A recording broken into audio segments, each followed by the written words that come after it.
Hello everyone, আজকে একটি নতুন ভিডিও নিয়ে হাজির হলাম। আজকে একটি প্রাকৃতিক সান্নিধ্যে একটি সুন্দর এবং সুস্বাদু রেস্টুরেন্টে আপনাদের নিয়ে যাব, যেটা ঢাকার খুব কাছেই সাভারে অবস্থিত। এইটার নাম হচ্ছে দ্য লাউঞ্জ 95।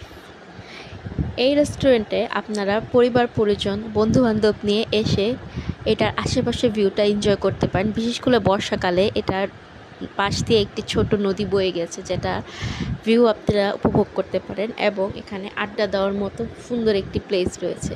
আপনাদের এখানে ইনডোর আউটডোর বোথ প্লেস রয়েছে। আউটডোরেও আপনারা বসে গল্প করে করতে বিকেলটা সুন্দর এক কাপ চা হাতে, এক কাপ কফি হাতে পার করে দিতে পারেন। এবং ইনডোরে ফ্যামিলির সাথে এসে সেট মেনু থেকে শুরু করে কাবাব, পিৎজা, বার্গার সব ধরনের আইটেম এনজয় করতে পারবেন। এখানে বাচ্চাদের জন্য রয়েছে প্লেগ্রাউন্ড, যেখানে বাচ্চারা তাদের মন মতো খেলাধুলা করতে পারবে। এবং বড়দের জন্য রয়েছে ফটো তোলার জন্য বিভিন্ন প্লেস, যা অনেক ফটোজেনিক জায়গা রয়েছে। তাছাড়া ওরা সন্ধ্যার পর একটা স্লাইড শো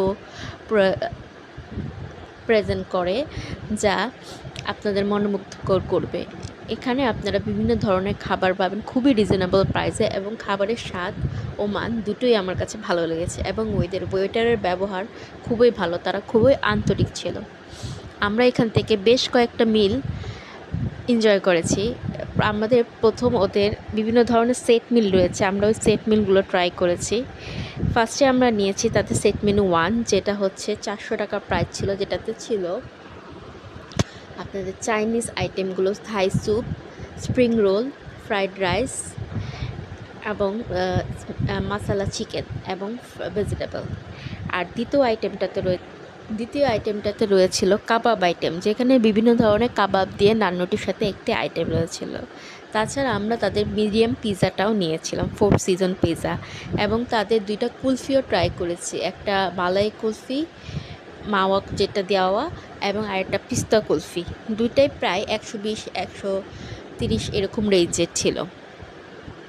তাছাড়া তাদের পিৎজাটাও খুব মজা ছিল, যেটা সবাই উপভোগ করতেছিল। ওদের এখানে সন্ধ্যার ভিউটাও খুব সুন্দর, যেটা সবার উপভোগের যোগ্য।